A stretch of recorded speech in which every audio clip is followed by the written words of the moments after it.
Yes.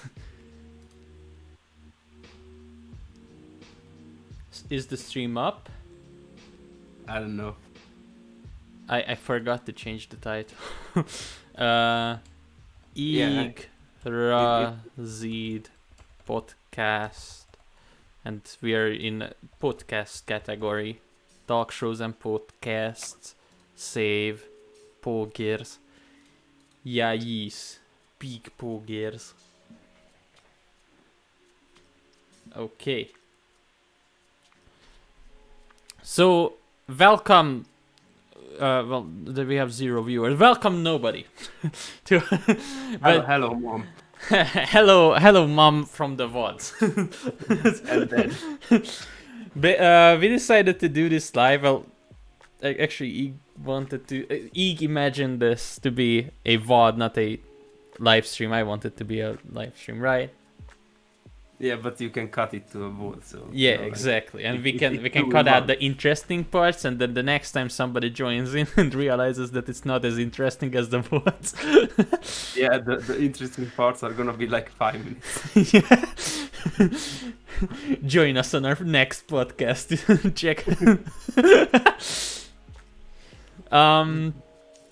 Donate for us on Apple Podcast or whatever, you know. Like, Yeah, exactly. I mean, it would be like cool if we got like a Spotify certificate or Yeah. like a Apple Podcast certificate, and we could just like do podcasts there, and we would do like the next Magnus Archives or like some creepypasta podcasts.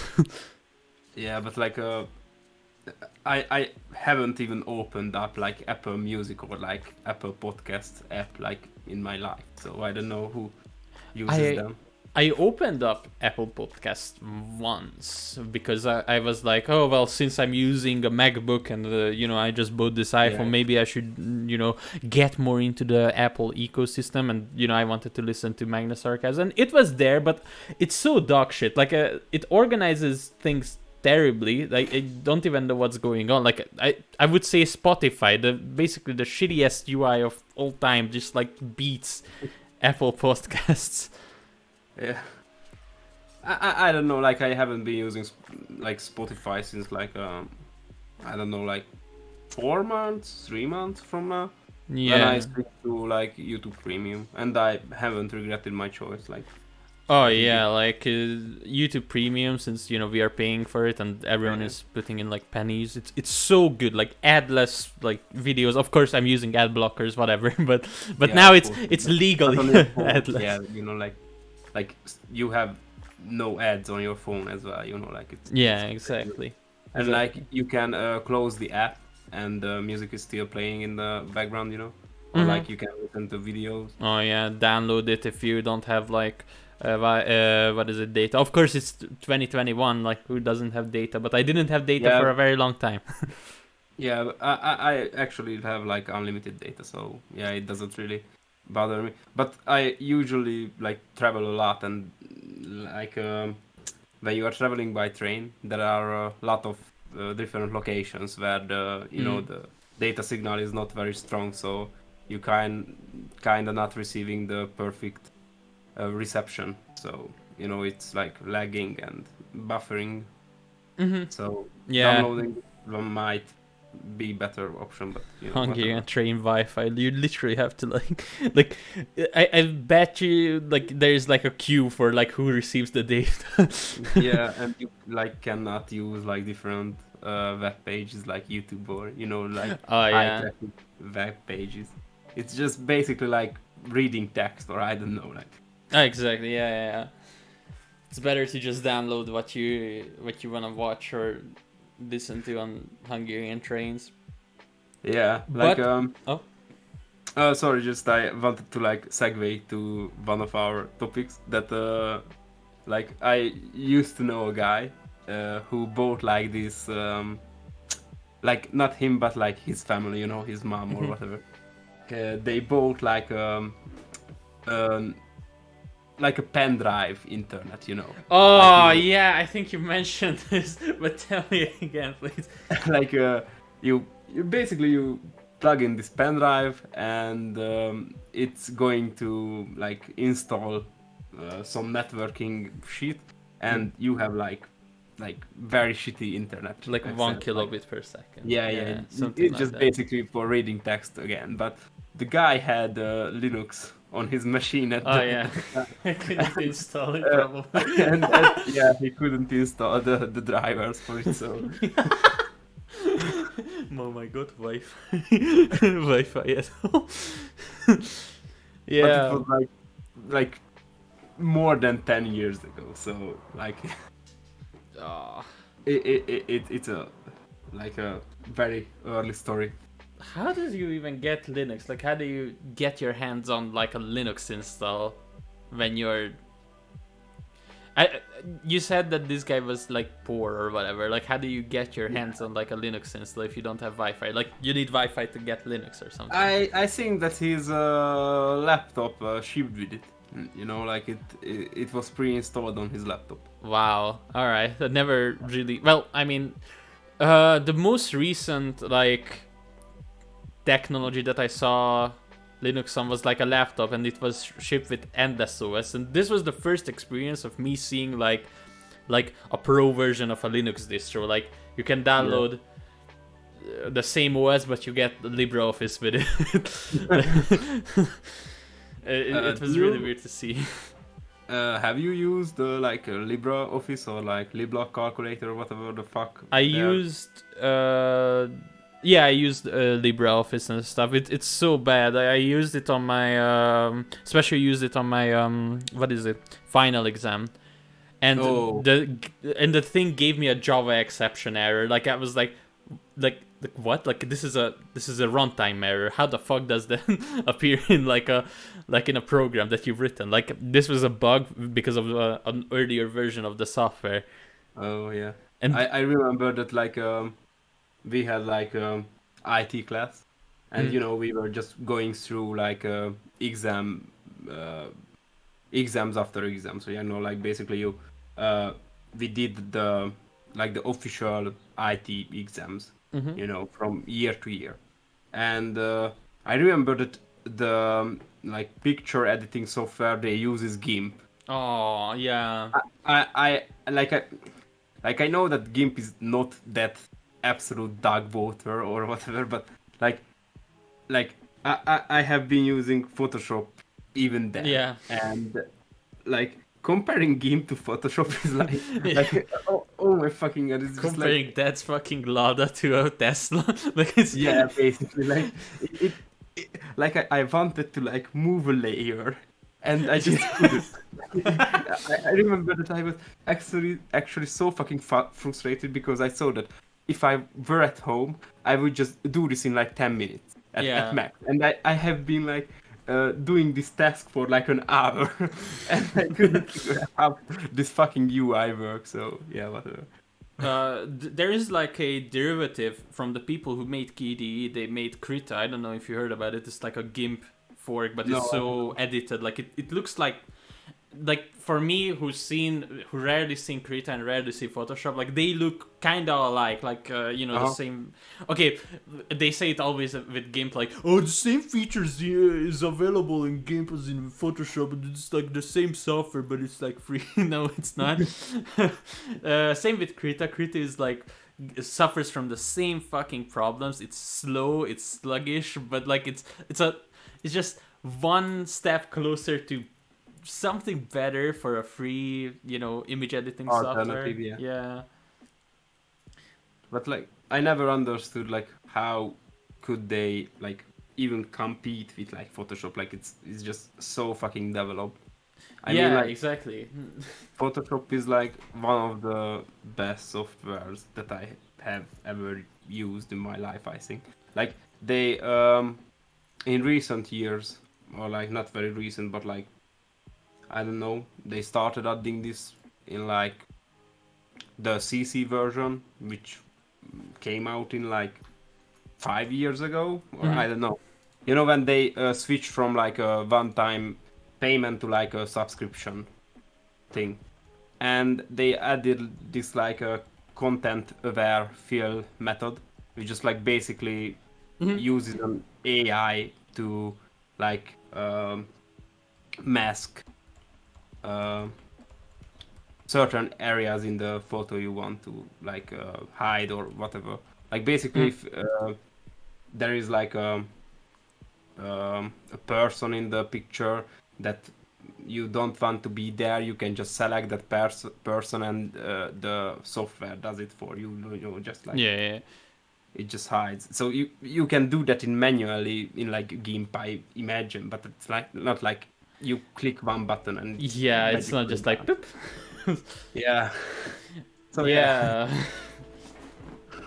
a little segue, but yeah, what I mean, it's not really a segue. We talk about like all kinds of like open source and closed source and whatever. yeah, I mean, that's We are like, not really off the tangent here. yeah. Like we I saw that like we even have like productive apps mm,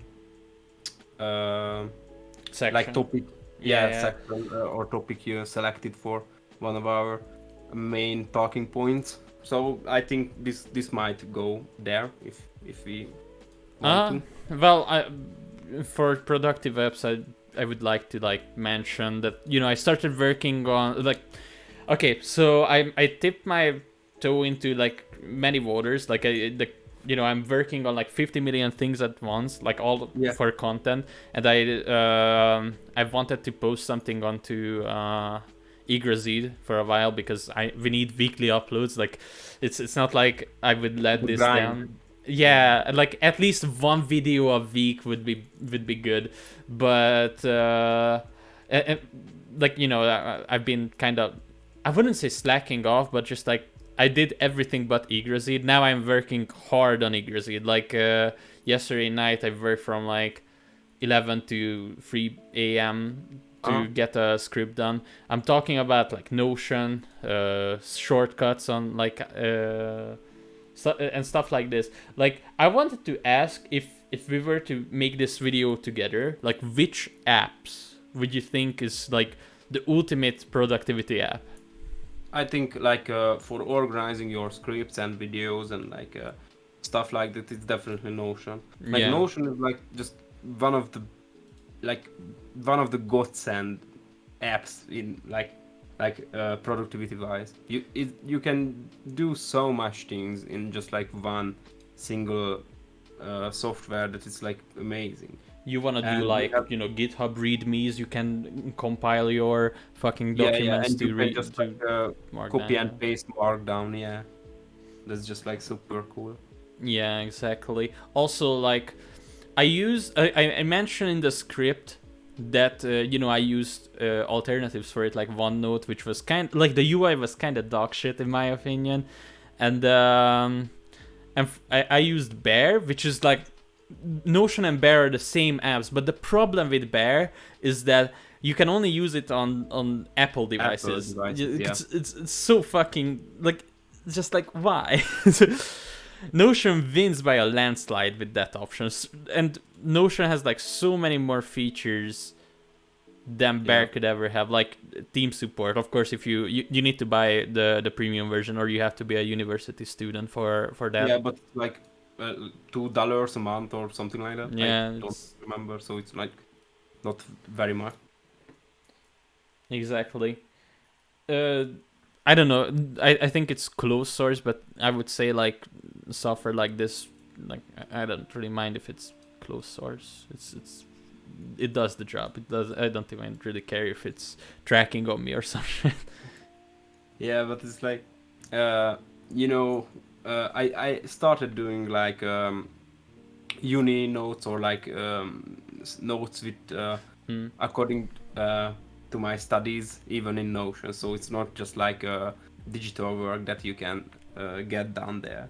I start to organize my to-do list there.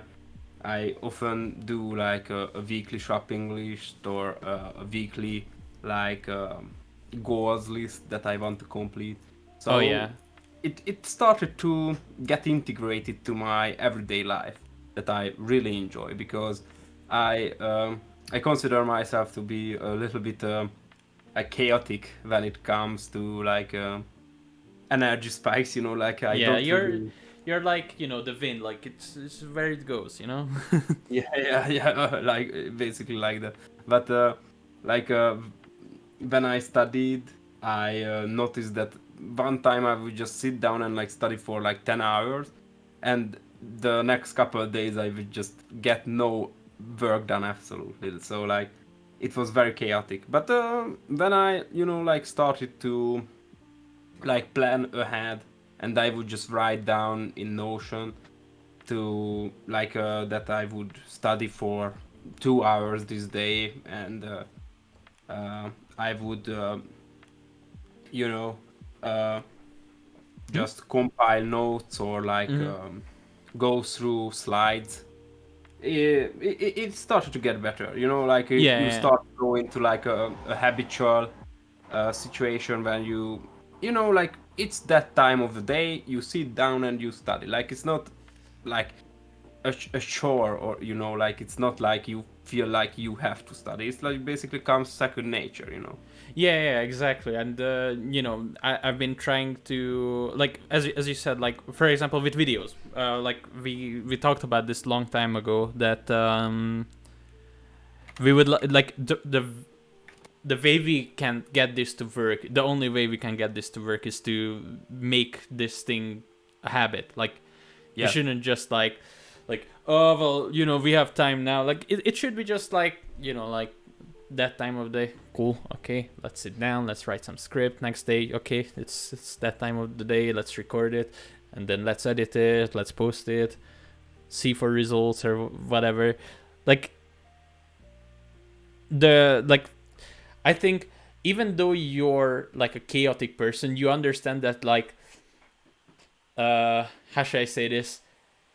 Habit solves many of the lazy problems. Yeah. I didn't have this structure, by the way. Like, just saying. What did you want to say? Yeah, I just wanted to like completely agree with you.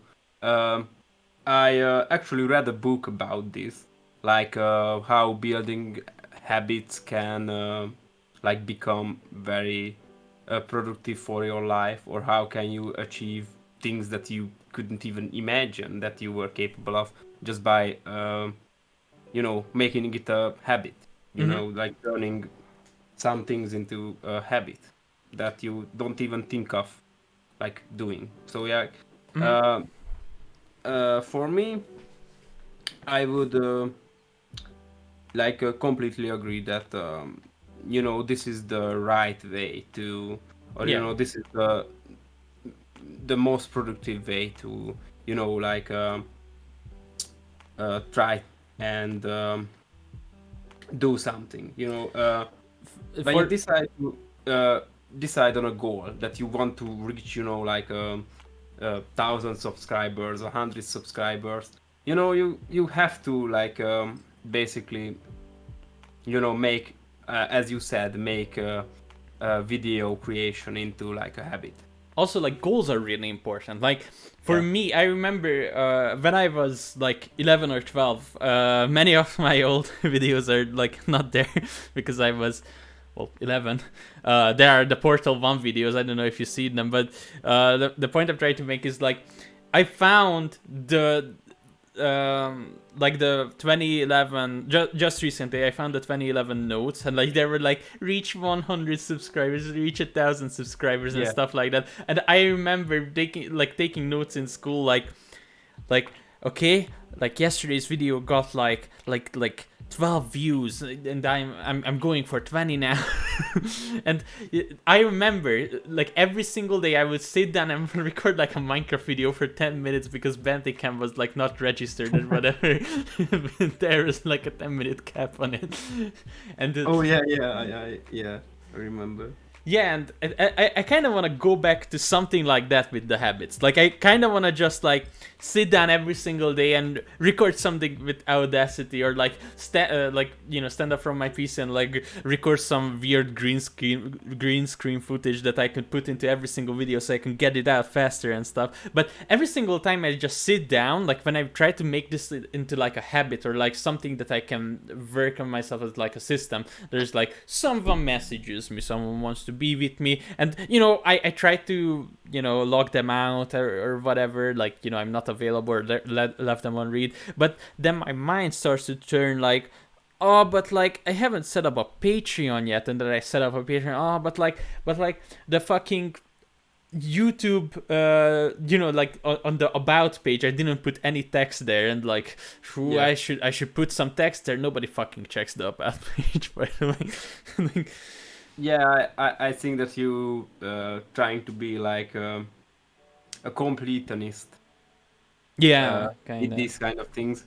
Uh, uh, when it comes to like productivity apps, the one that we just started using recently, the Forest one, I Yeah. think it it definitely gives a boost to these kinds of things, in my opinion.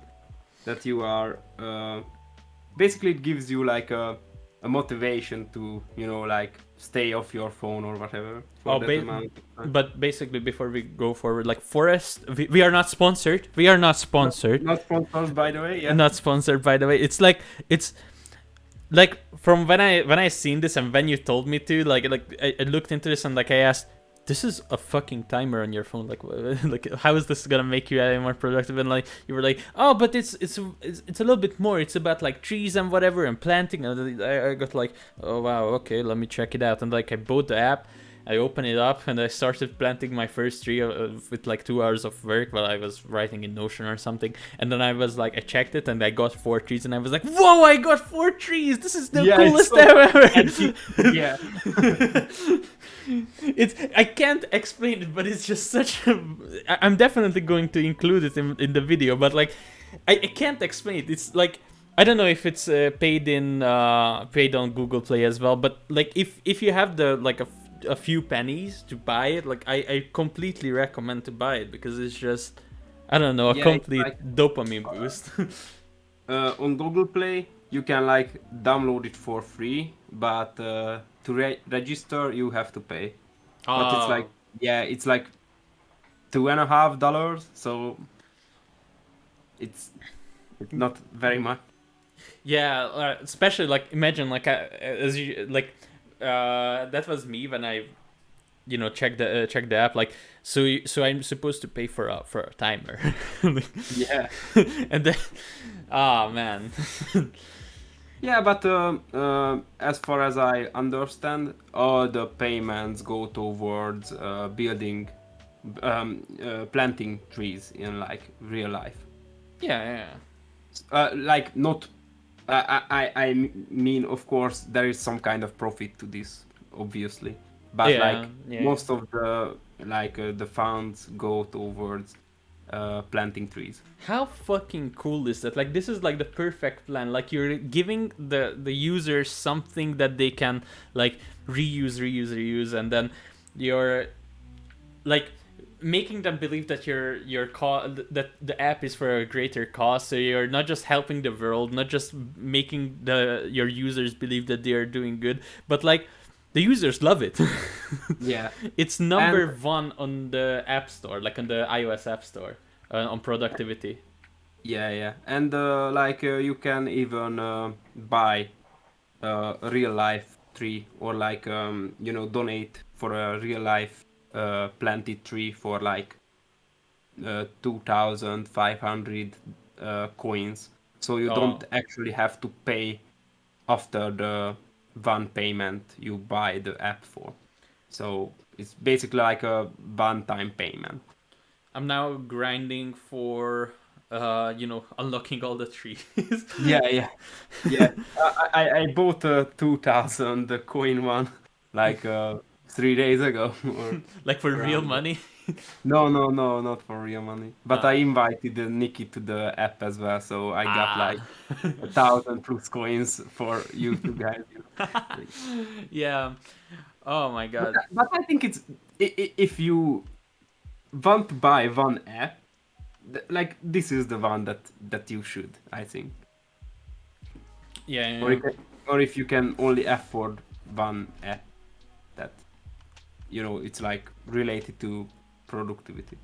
The second like productivity app I wanted to discuss, and I realized that, like, we could talk about productivity apps like all day, but like it's I raised a more important question. It was about shortcuts, but my topic really is that, like, how do you feel about like one software being available for one platform but not for the other, or like there are no alternatives due to the native natures of like operating systems or like just hardware? When it comes to like, I own an iPhone and I don't own a Mac or like an iPad, so I'm just Mm-hmm. a Apple guy on the phone department. And when it comes to compatibility with Windows and Apple, it doesn't really Yeah, work that well. the only Uh, thing I could sync with Windows when I was on Mac, like that I could, like some of my contacts I could import from Windows, and it was just like that. yeah, and that I don't even run Windows natively, so I run it in a virtual machine. It's like 10 times worse, like on Linux, it's like basically nothing you can do with your iPhone. Oh yeah, because you need like even the software that you can download to sync it up is proprietary, if I remember correctly. Like Yeah. it's so. And Hmm? yesterday, I think I messaged you that I almost bricked my iPhone. Oh yeah, let's talk about that. If Yeah, you're. yeah.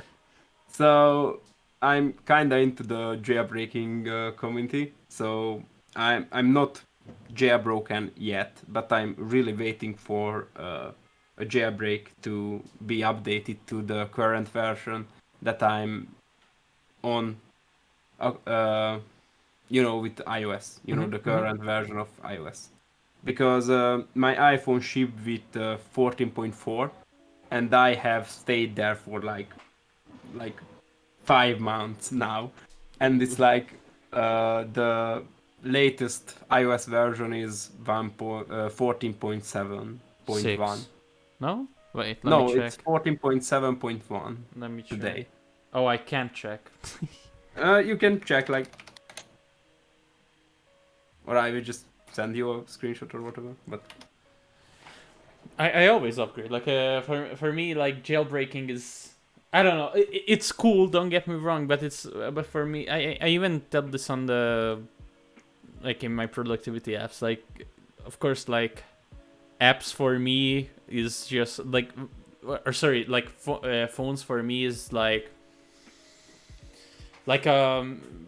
password holder and like a two-factor authentication machine. And yeah, sometimes there are shortcuts, like for example in Unreal, if I'm ever going to, I can like use it for like face tracking, like it can animate my face onto like a yeah, character because of the neural learning chips in the iPhones.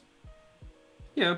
I understand that, but when it comes to like this part of the phones, Mhm. I like to do whatever I want with the things that I buy, Full control. and iOS is very like limited when it comes to like customizations and stuff like that. I remember you Uh, messaging me, how the fuck do you drag like one icon to like a yeah, different place? How do you not snap it? And I was like, yeah, I don't think it's available here.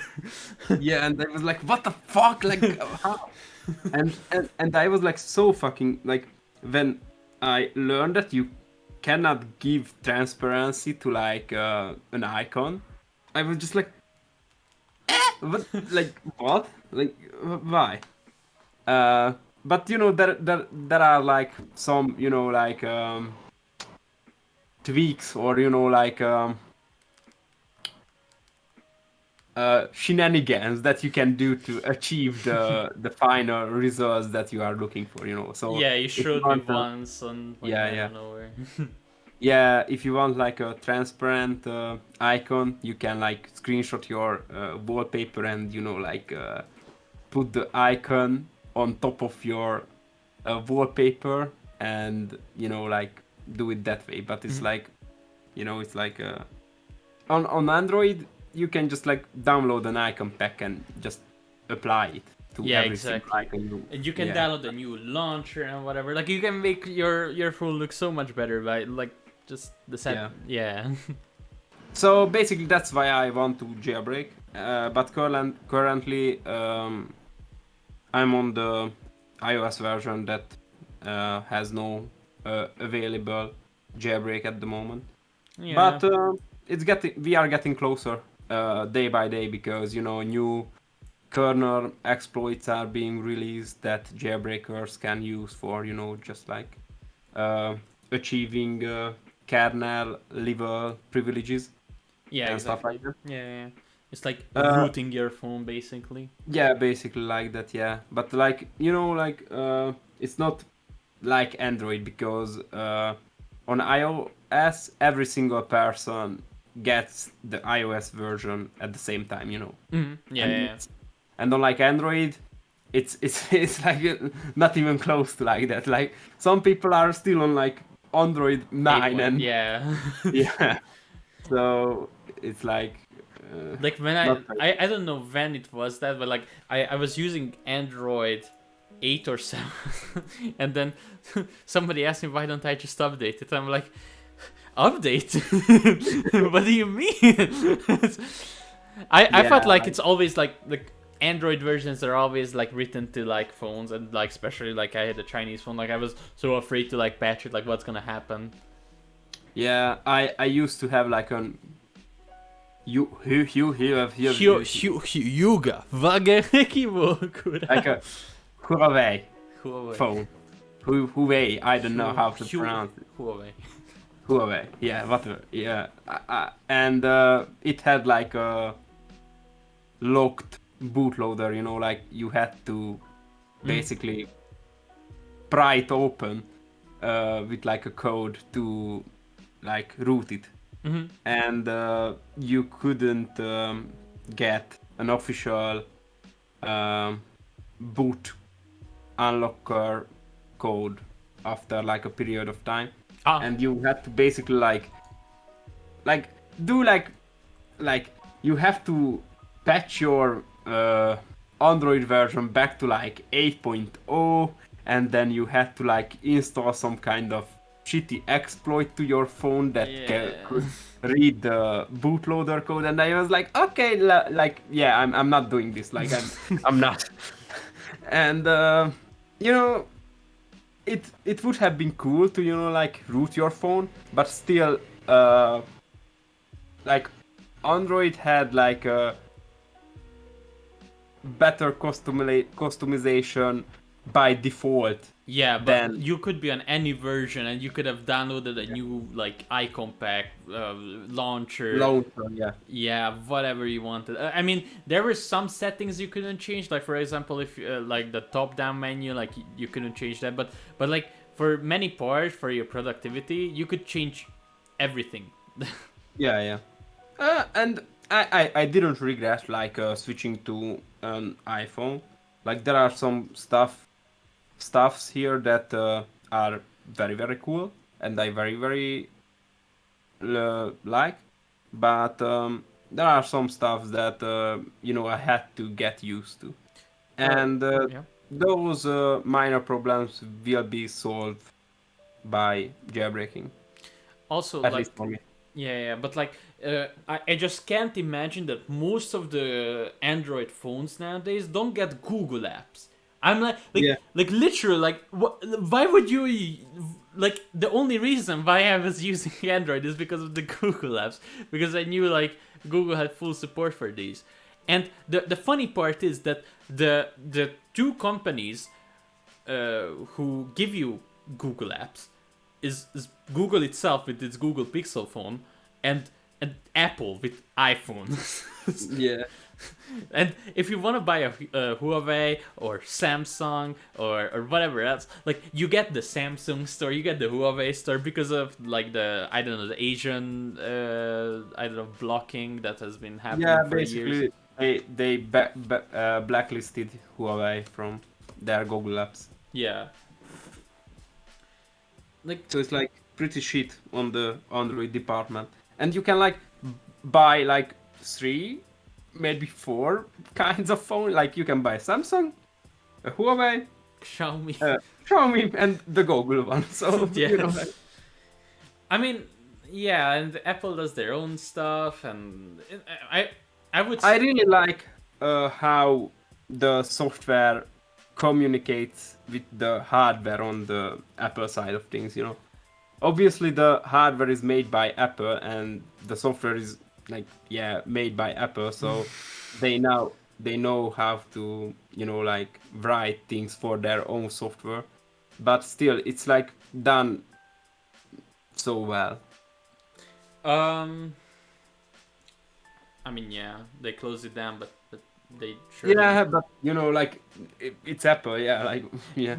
Their chips is what they're like really like caught me with. Like I remember when I first bought my iPhone SE, I was hiding it from you because you were kind of anti-Apple, and I was like, oh shit, I'm gonna get fucking. Kinda is anti-Apple. Like I don't really agree with a lot of decisions that they do. Like for example, not giving them a repair. I don't know, like blueprint. Yeah. And I still don't like some of their things.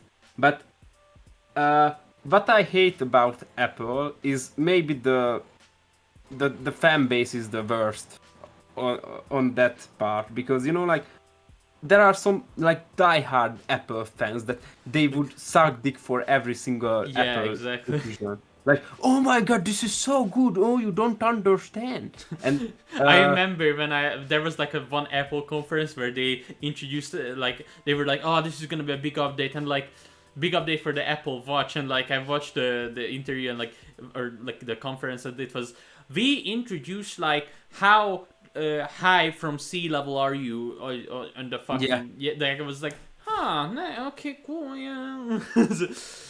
I was believing like you were gonna introduce the iPhone 12, which they did the next conference, but yeah.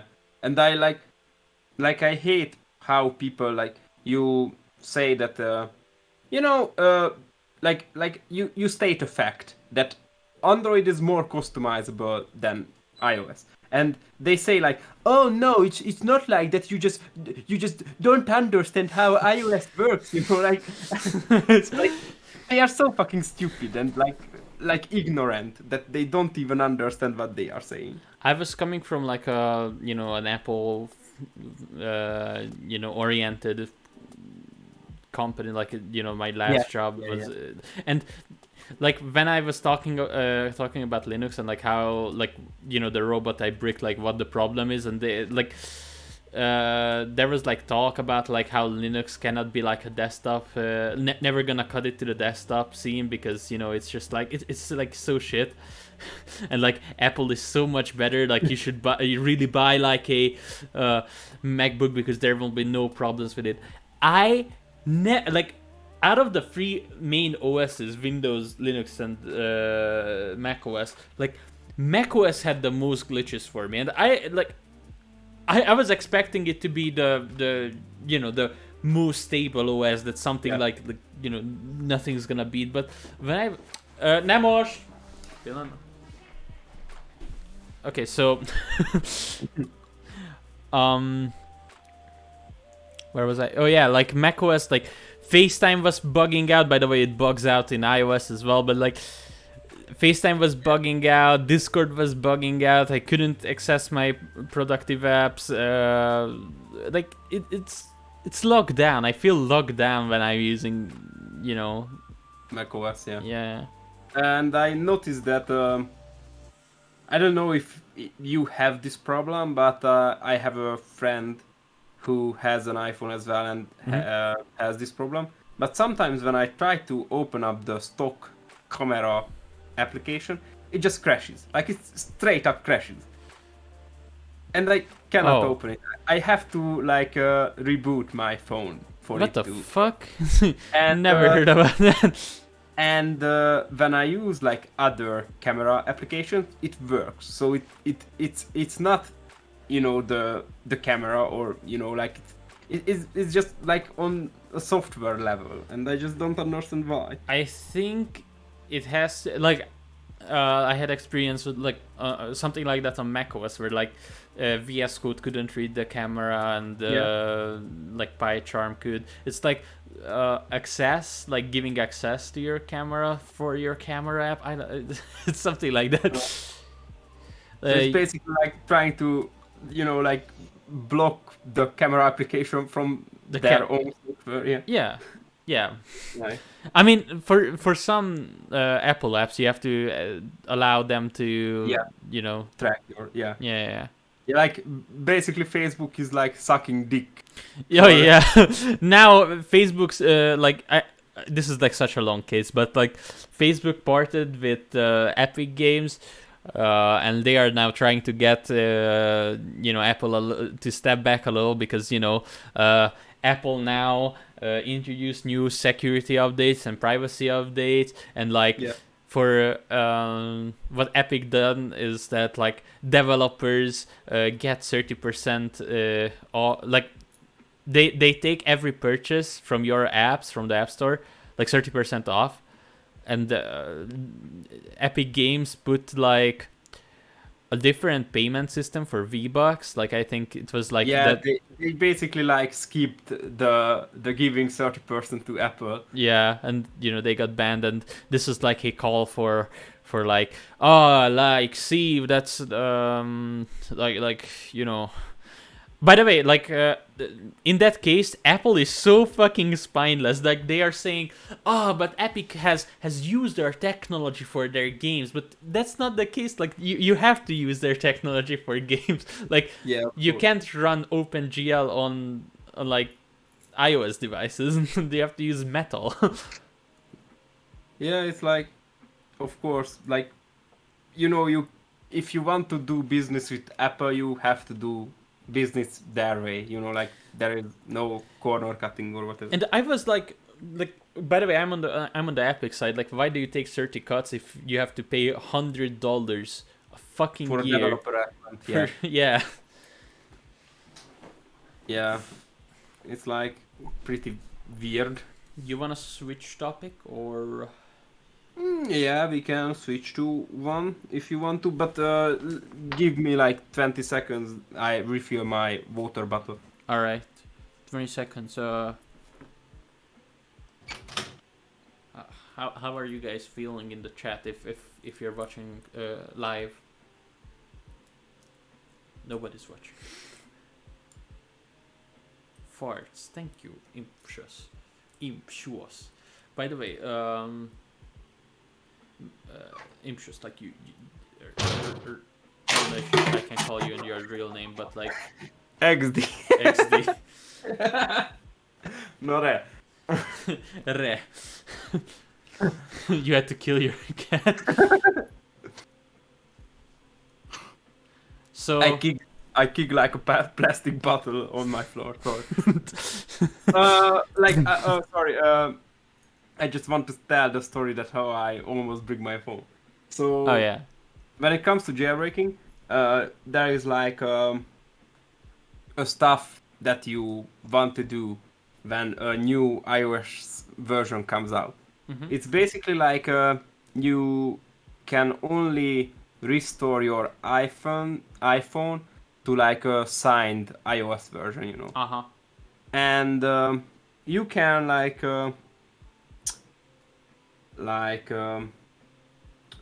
skip this part by saving so-called SH blobs. That means that when an iOS version is still signed, you send a request for them to the Apple server that you want to restore your iPhone, and you save these blobs when this request is made. Mm-hmm. And there is like a spoofed or hacked up iTunes version that you can restore your iPhone with like a unsigned version if you save your SH blobs. Yeah. And I wanted to do this, but of course there is no like software for that on Linux, so I had to go into my Windows VM, and if you use the VM, like USB port doesn't really work. Oh yeah. You basically press through a device and not a port. So when you reconnect it like doesn't work. So whatever. I tried to save my blobs with this tool, and it basically puts your device into like a recovery mode, so it can read your device ID or whatever. Mm-hmm. And when it put my device into recovery mode, the USB state of my device changed, and it basically disconnected, and I was stuck in recovery mode, and I couldn't get it couldn't get it to exit that recovery mode, so I had to install a native Windows and exit recovery mode there, where it could read my device ID properly, Oh fuck. But it was like a fucking wrong ride. I mean, I would get a fucking heart attack if like an iPhone 12 Max Pro, I don't know what you're using. Yeah. If you're something, yeah, if a $1,500 phone fucking bricked on me, oh man. Yeah. Jesus. Yeah, but I was so glad that it was like such a relief that when I got it to working again. Yeah. None of your data is lost, or Yeah. okay. And I could have just updated to the recent iOS version, but I didn't want to lose my chances of jailbreaking. Ah, yeah, okay. So, okay, another topic. What do you want to talk about, my friend? This was like the first topic we wanted to talk about. Yeah. Is that like, we started YouTube full time, and I don't know, like when people are gonna see this, I'm probably gonna post this like part after like we gain some views and whatever. Yeah. But how do you feel about like being full time and not having any fame, and just like you're relying on the money that you earned while working? Well, obviously it's very hard. Yeah, it's not an easy task, I must imagine. And I know that I haven't put that much energy into the channel yet, but I just quit my job, and now this is the time when I start to focus on the YouTube department of the things. And I started to write some scripts. I started to get some B-roll footage down and stuff like that. Okay. And this is like another topic that I want to talk with you about, and it's not very connected to this one. But first let me answer it. So it basically it's like a high risk, high reward move, if you want to phrase it like that. Mm-hmm. Like you putting a lot of things on the line. Mm-hmm. And there is no guarantee that your channel will pop up and just That's what I wanted to talk magnify about. people yourself. Mhm. So it's definitely a risky move, but I think that's like with like every content creation platform that you might choose. Like Mhm. there is no guarantee that you will or your content will be successful, but that is like something that you have to take a risk Mhm. in order to do these kind of things. And I remember that when I was like younger, a lot younger, around 12 or something like that, we had a YouTube channel with Shanyika, I remember. Okay, never mind. Don't bring. Okay, I don't want to change the topic. But what's up? It doesn't really it's not closely connected, but I'm kind of curious about your opinion about this. So we were mainly focusing on like Minecraft content, Yeah. obviously. It's like the And 12-year-old that era. yeah, and Shanyiko like recorded like 20 videos a day, like seriously, like he did, like he left open his like fraps because like there wasn't really an OBS back then, or we didn't know. Yeah. So we captured our footage with like fraps, and he just like left fraps open for like 7 hours a day, and he just like cut out some parts and made videos about it. Part And 1, part 2, part 3. Yeah, and I was like, I was mainly focusing on like redstone kinds of stuff, and I was like building with different, like I was building different circuits with different colored wools. I was color coding circuits. I was like recording on a third account in spectator mode, and it was like a cinematic view. I was putting some effort into the video making. Yeah, speed building, basically. And yeah. Shanyikov was like, I remember that he said like, oh, I render a video that is like 20 minutes in like 20 minutes, and I was like, okay, like for like you have to understand it was like almost 9 or 10 years ago, so the hardware wasn't that good, and we couldn't afford like good hardware back then because we were like kids. And I was like, you render 20 minutes in 20 minutes, like how the actual fuck, like it seemed like low. Yeah. And by the way, the overlay disappeared from the stream. What the fuck? So I know why. Anyways, I was asking like how, what kind of settings do you use? And he was like using some kind of shit bitrate, like the footage fucking, like so fucking pixelated, like it was like a JPEG, or like it was very, very bad. And I was rendering, like 7020p or 720p and 60 frames, because I wanted it to look good, I wanted to put effort. Yeah, exactly. You could say, oh, you don't care about that, just render it out and it's just bitrate.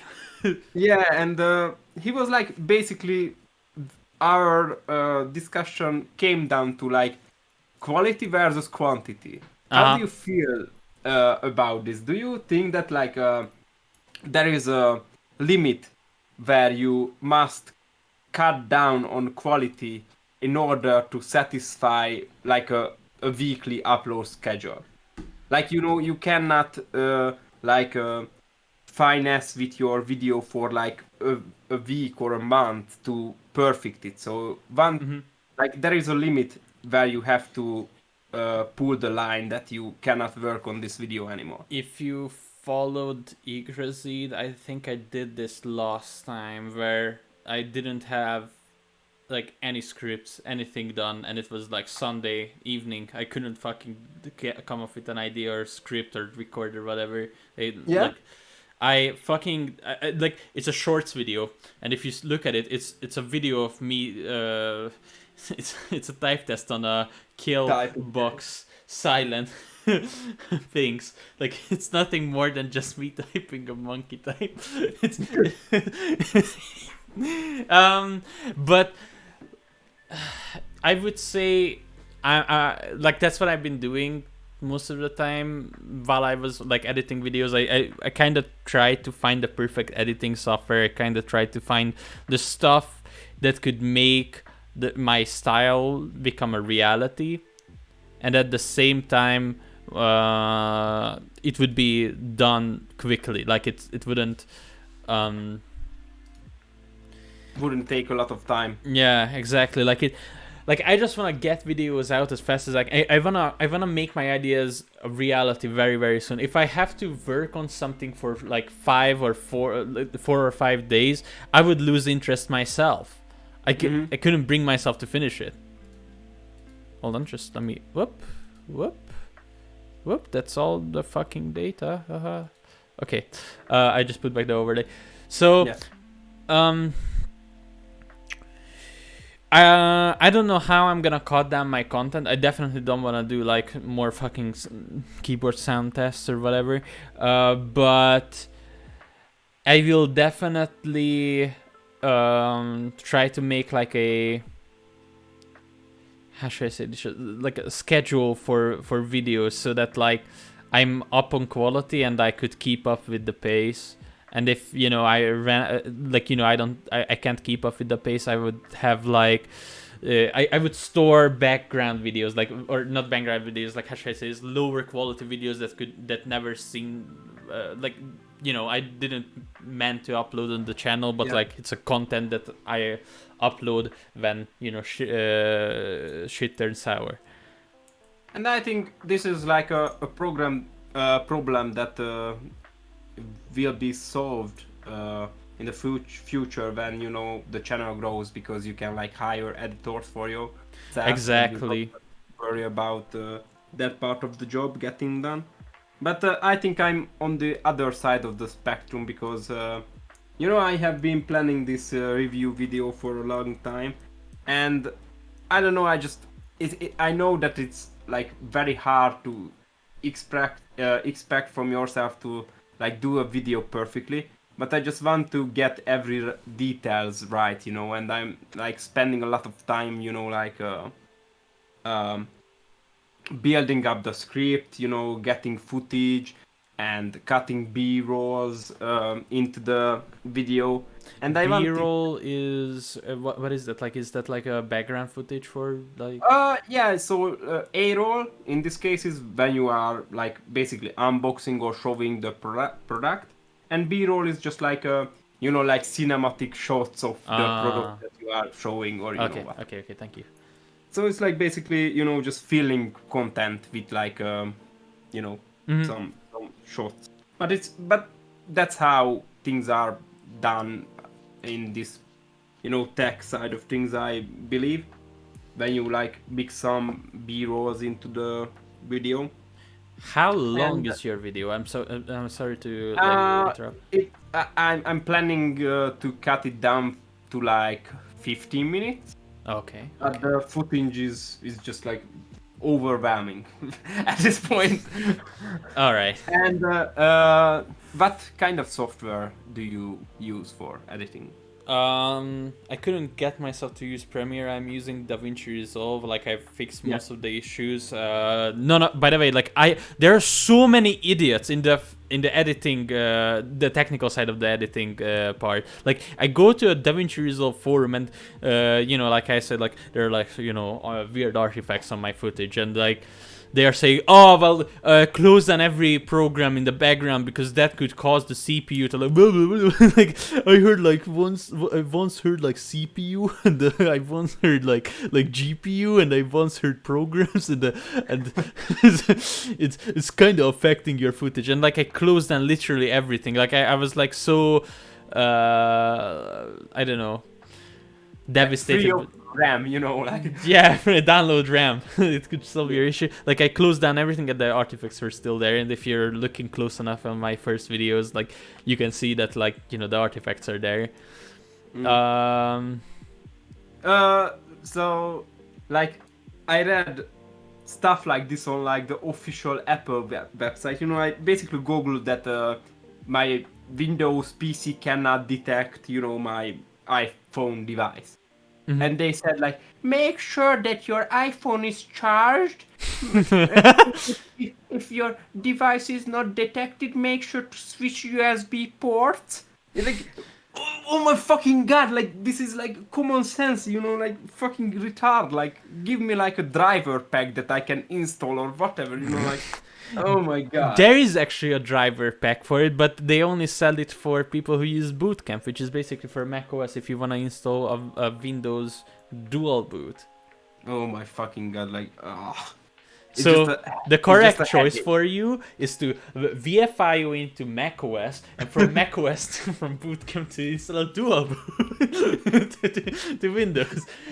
You solve two problems at the same time. I didn't see the problem.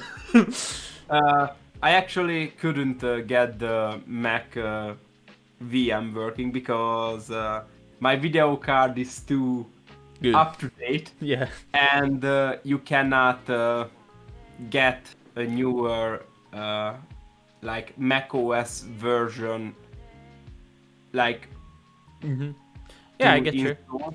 You need to get like Catalina, I think that was the. Or like no, I installed Catalina, but I needed Big Sur Okay.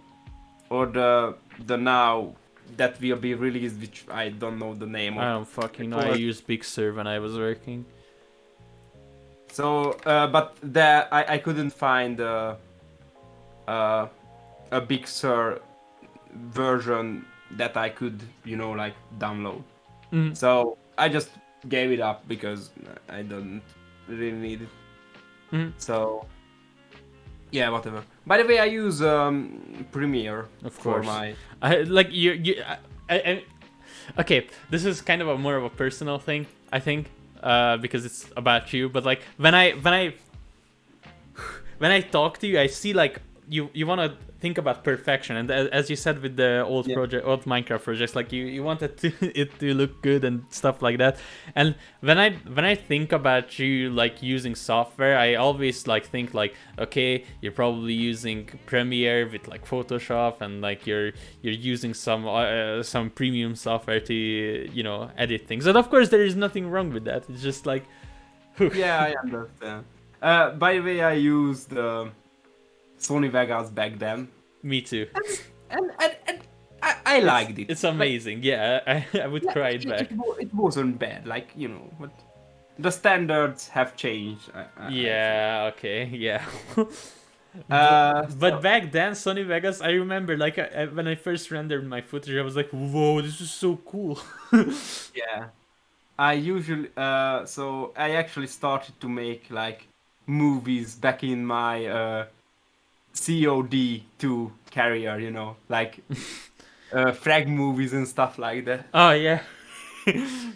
Because we were playing a lot of, COD and. With good old, bald YouTubers.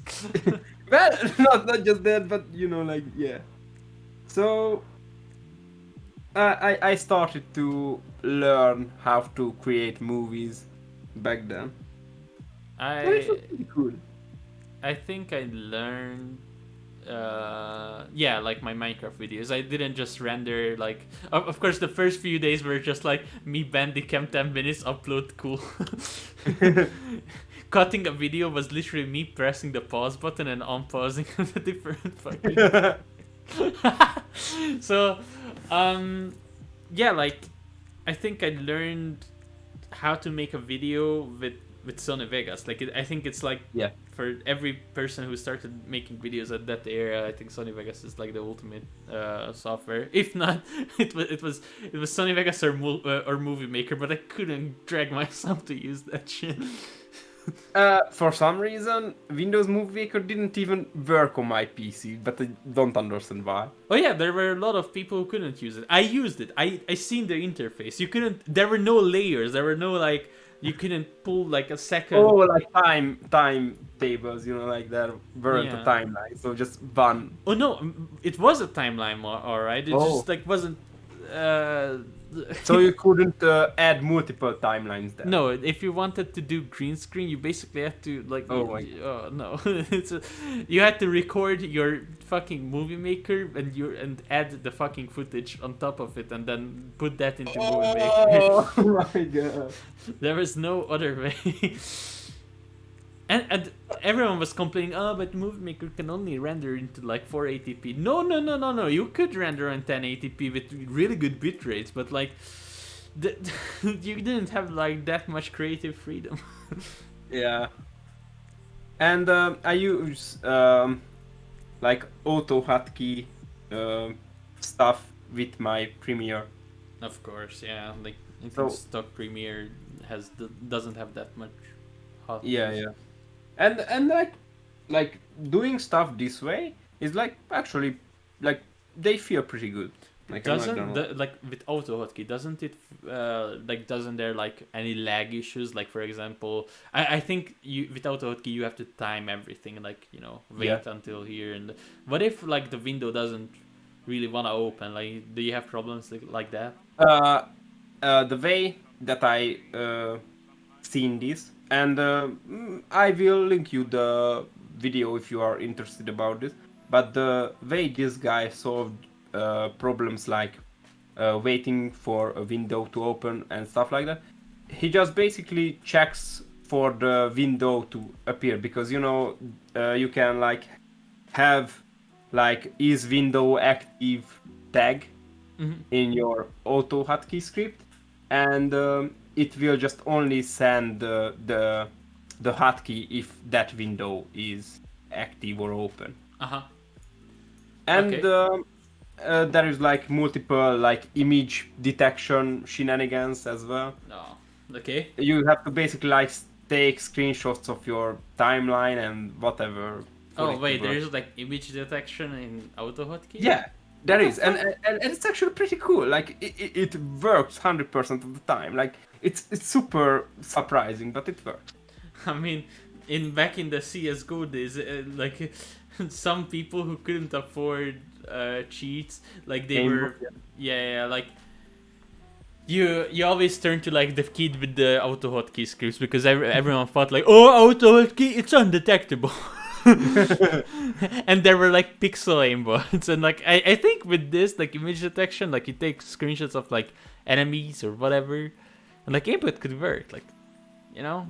Yeah, but I don't know. Like if you like, obviously you can like program up something, but it must be very hard, because even getting this to work with like a static image that doesn't work or the position doesn't change was like still a headache. So Oh yeah, okay. props to somebody that like does this with like a moving object. Oh, there has. Oh my god, I hated this headline, but like there was a headline about like a neural learning cheat, which is basically was titled "Works on every console, works on every game," and it's basically aimbot, legit aimbot, like something that moves smoothly and like detects slower and stuff like that, and. Yeah. There was a headline like FPS is now destroyed with this program because there's no way to detect it. I mean, it's just like a software that like reads your screen. There's no way you can do something like this. And like I understand the concern, but I also was a cheat developer, and I know that like this pixel and neural learning shit doesn't really work. Like it's I mean it's a good clickbait that like Yeah. you one Like person when it comes to like cheats, like internal cheats will always outclass like external. external Yeah, ones. Yeah. exactly. Like uh So yeah, it's basically just clickbait, and I get that like a journalist who might have heard or read something about this like doesn't really understand the yeah, concept of this, and just then why they write about this, like just exactly. write about something else. Like when it was like the game journalist playing like Doom Eternal. I never I learned my favorite instance of like a game journalist playing a game was like Cuphead when he Yeah, couldn't classic. fucking Yeah, pass the tutorial.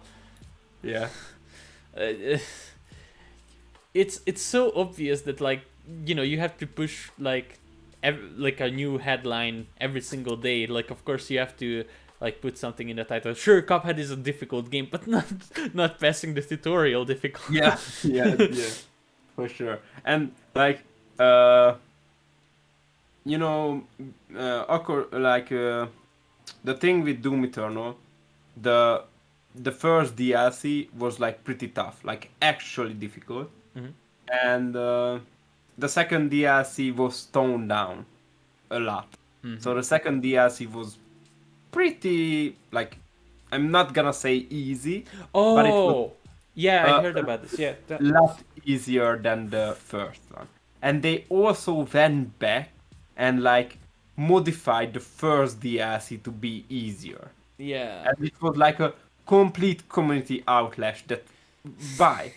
Yeah, like I read about this. Like yeah, okay, but like I understand from a game developer viewpoint that like you want to make it to the papers and whatever, and uh Yeah.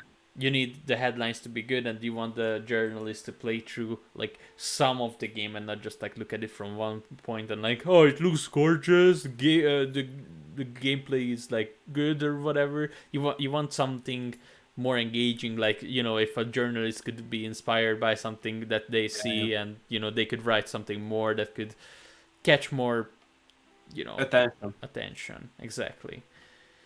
Yeah, I understand that part of the. But there are like baby game modes in Doom Eternal. Like difficulty spy or whatever. You can choose the baby difficulty. Like you can just. Yeah, and like with Doom Eternal, the new DLC was so fucking shit, and like with this installation, or with this like kind of issue, that they went back and they removed certain parts of the game that I originally fucking enjoyed.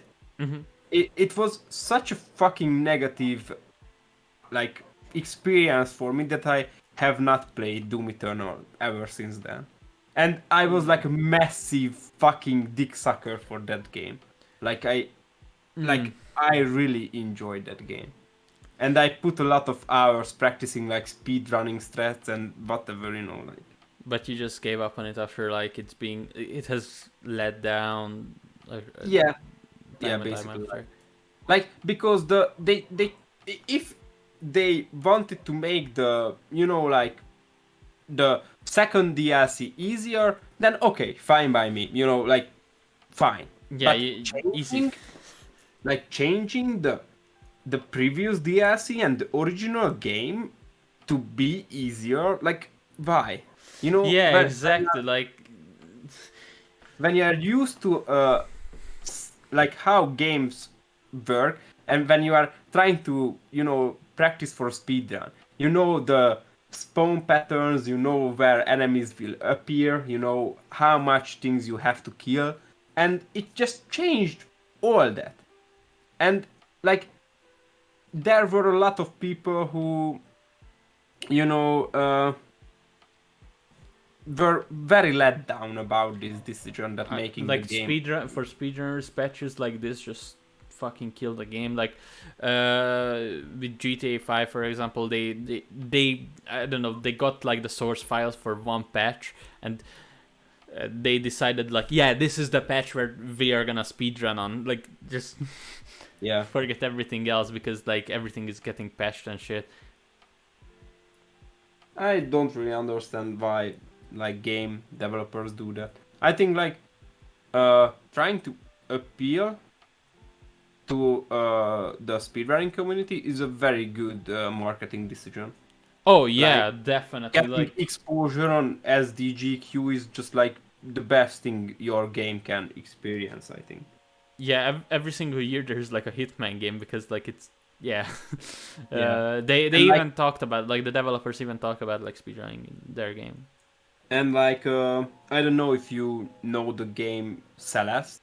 Yeah. It's just like basically just it's made to be speedrun, like. Yeah, exactly. And there are like no damage runs, which is like the strawberry or whatever is it? Yeah, or golden like, something, I don't know. Yeah, collect all the strawberries. I'm not very into that game because it's fucking weeb, but but I like how like you can basically speedrun that game, and it's almost like it feels like it's intentional that you can speedrun that game. It's meant to be played fast. I also like when like game developers intentionally include B-hop or strafe jumping with like Quake champions. Nowadays you have to code it in, like you actually had to make effort to Yeah, because the engine is not so shit that it Yeah. was. People always like ask me about like Source Engine, ask me like why is that like on Half-Life 1 it's so much easier to b-hop than in CS 1.6. They are made on the same engine. And the simple answer for the simple question is because like Half-Life 1 was like the first game after the Source Engine. Basically checking if the person touched the ground wasn't like if it touched the ground, like if the collision, the bottom of the collision like received another collision call. It was like you raycast to the floor like some amount, and if that touches, it already counts as like you touched the ground. So basically when this has been reached, you can click the next jump and it will initiate a b-hop. Yeah. So like that's why it's way easier. And like minor, like how should I say this, oversights like these inspire like game movements which later on like other game developers have to code in themselves. Like it's just wow. Yeah. A Like bug makes a game.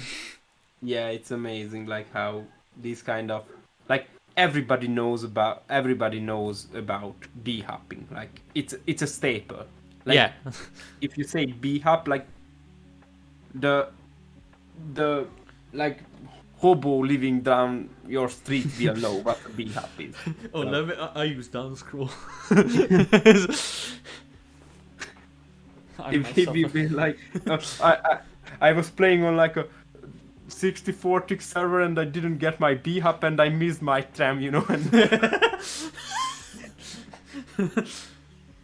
By the way, So- I don't know why, but like on modern engines, if there's like a b-hopping mechanic, lower tick. Oh well, I know why, because like there are fewer tick checks. But like, if you're playing a lower tick rate servers, sure your strafes aren't gonna be as fast as on like a higher tick rate, but like you can hit perfect jumps more perfectly. As you, you probably know that like b-hopping is chance; it's not by skill.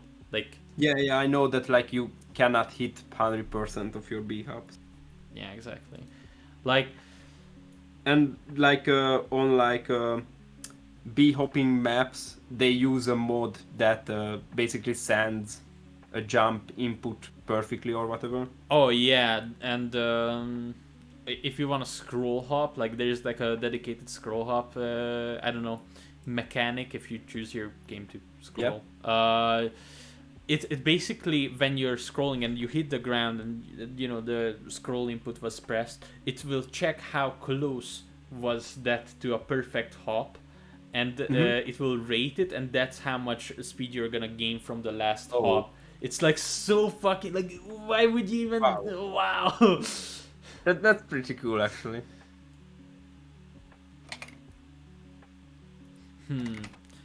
Next topic or Yeah, next topic I think so, yeah. what was on the list?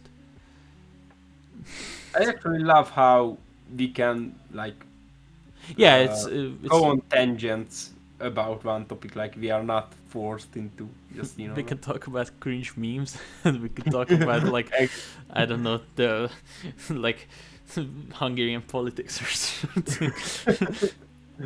Oh yeah, you mentioned this, and there are two things that that actually caught up in, especially in tech.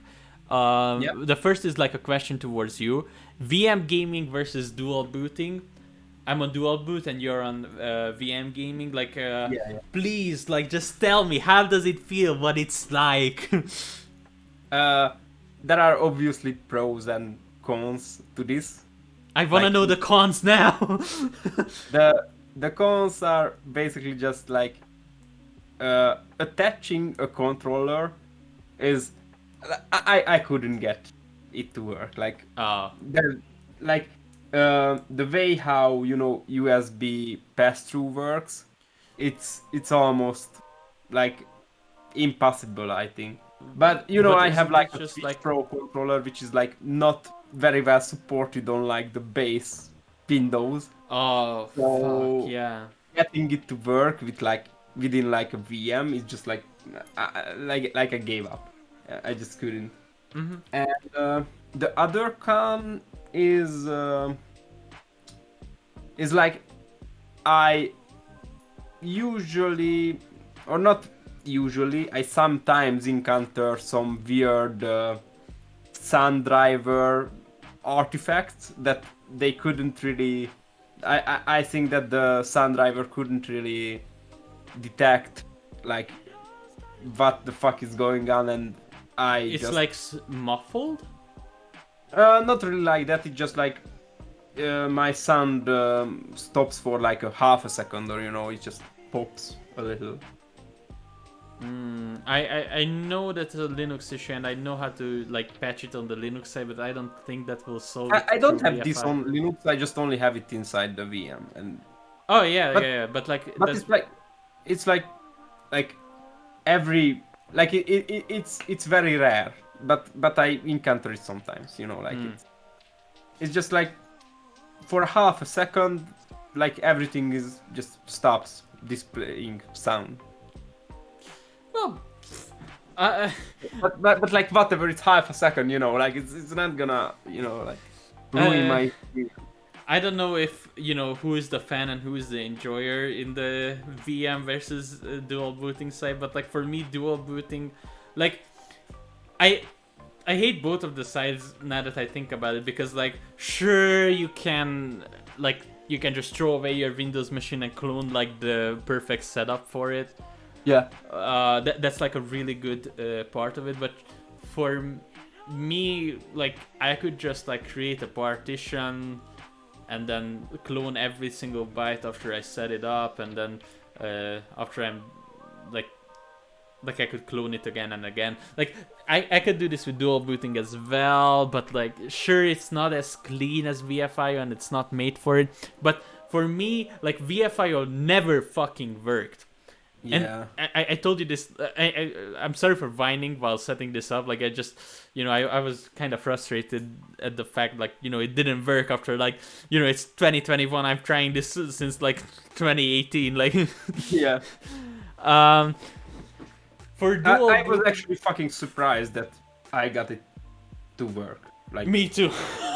like I was just like, wow, I guess it works. But I had a lot of problems after I got it to work because I couldn't install my VGA or like GPU driver. Like yeah. inside Windows, after I installed my driver, it just black screened me. And the solution for that was to reset my fucking BIOS settings, and I don't know why. Like I have no idea.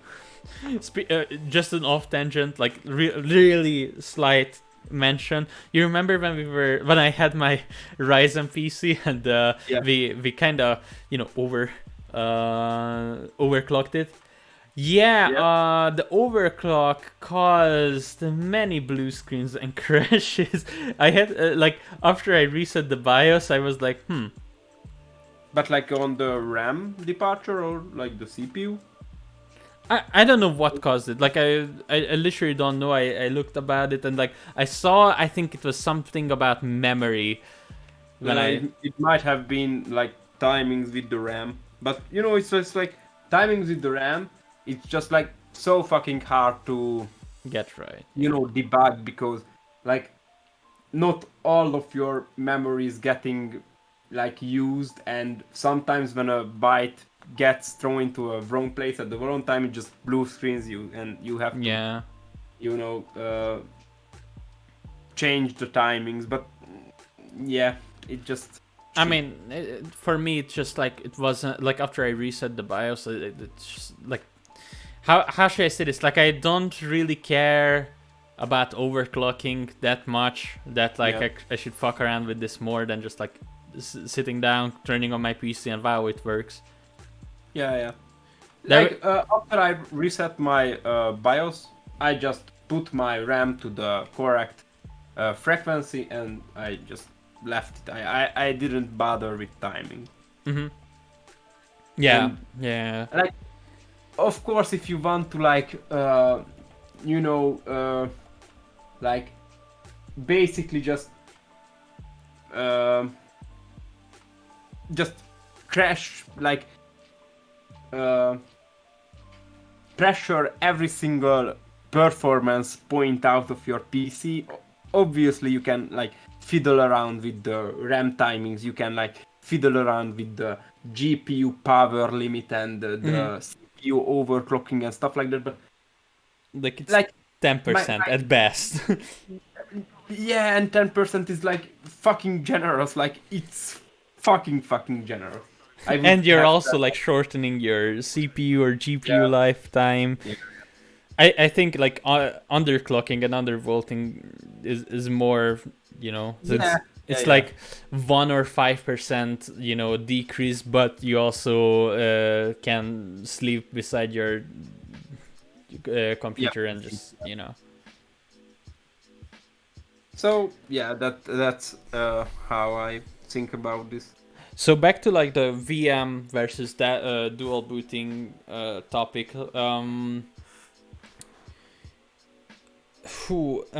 Is like gaming performance the same as you were to do it on a native machine? Yeah, and sometimes it's actually like I don't know if it's because I use Windows 11, but sometimes I notice like 5% FPS increase. It cannot be because of Windows 11. We tested it. We did it. Yeah, but you know, it's like it's on Yggdraszill. Go subscribe. Yeah, but you know it can depend on the hardware. Yeah, I know. And I only pass like 22 cores, you know. So I keep 2 cores to the Linux machine. Oh yeah, yeah. I mean that's. And I didn't know, like, obviously I have not played that much games, but I played like Remnant. I played Sekiro. This new like roguelike what you played on stream last time. Yeah. I played that on Windows. Yeah. It's quite shitty with Linux because probably it's you know the graphical API. Oh yeah. But on Linux, like I have like on max settings, I have like 40 FPS. I mean, yeah, there's like a Linux overhead and some like modern API calls are like more lower level, which Linux has to transfer into from hardware to software. It's really. And I think it's like, you know, it's DirectX and Vulkan shit.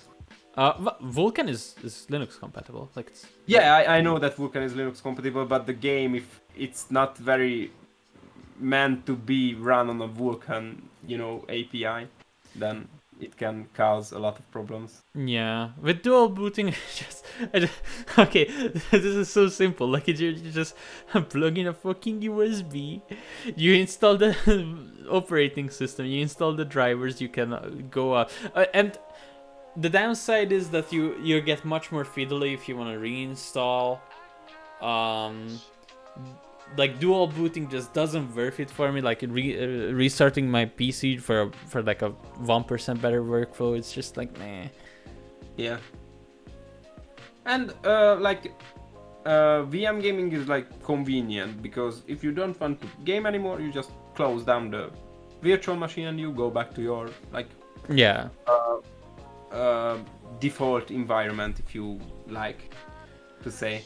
Or if you want to experiment with like totally not a virus.exe.avi.exe, then you know you can open it on a virtual machine and then fucking destroy it. Like, clone like every like I have like just a bare Windows with drivers clone, and if something happens to the VM, I just ran the clone. You know, like it's easy, it's simple. It's simple. Yeah. And I actually really like Linux. Like it's a really inviting operating system.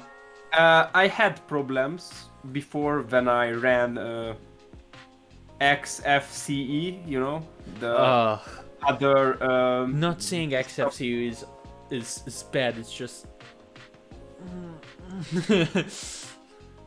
Not it- ugly. yeah, and I don't know. I just like it was shit for me. I'm gonna be honest. The window, like window manager, was complete nonsense. Yeah. Yeah. But with KDA, it's just super cool. Yeah, I mean, like, there are, like, so many features packed in. Like, there are features that, like, only KDE desktops get. Like, they have a different, like, audio sorting stuff. And back in the day, like, I'm not talking, like, 2017, I'm talking, like, 2010s probably. Like, sound on Linux was, like, a tricky thing. But, like, the KDE, like, I don't know, like if you use KDE instead of anything else, you solve this problem because they already had like a sound sorting solution, which was like it was open source, but nobody could replicate it on their side. And like updating things is just never been easier. Just Yeah. like never. You just Pac-Man SIU and done. Like Done. Yeah. And you can even like restrict updates for packages. some kind of packages, yeah. And obviously I go on to the Arch Reddit before I update if there is some kind of bug that you Yeah, might exactly. want to look out for, and you just don't want to blindly update and just like brick your system. Yeah, I get you. I mean, I never had okay, probably because I wasn't using pure Arch, but like I was using Manjaro. But like Manjaro is everyone still was old. saying like SYU could break your system with some package, you know. Yeah. Like for Manjaro, they use a different like Pacman what is it, repository with like more like for example Brave is in Pacman for Manjaro. Originally it's in AUR. Yeah, you have to yay it. Yay. Or if you're old school, I think what was it called? Jagort with your fossil. No, Sorry, Jagort, what for? Yeah, Yawort. Yeah. But yeah, just like whatever. But you can just git clone it and just make a package if you are. If you're like a big fucking Gentoo user. Yeah, manual fag. But you might as well just brief manually by it. Yeah, exactly. Why don't you just use LFS, which is like a PDF? Yeah. But like, I think that the more you use Linux, the more you start to fall in love with it, you know? Yeah, exactly. Like, I remember back in the old days, like how many times you mocked me for liking Linux. What's the good part about seeing the source of the software? And like everyone asked this, but like the good part about this is that like there are many people using that software, so they could like check into the code and report if there is some fishy stuff in it. With like a proprietary, like you can open up like, I don't know, like something that uses easy anti-cheat, and like you know that easy anti-cheat gets your data and sends it to Tencent, and like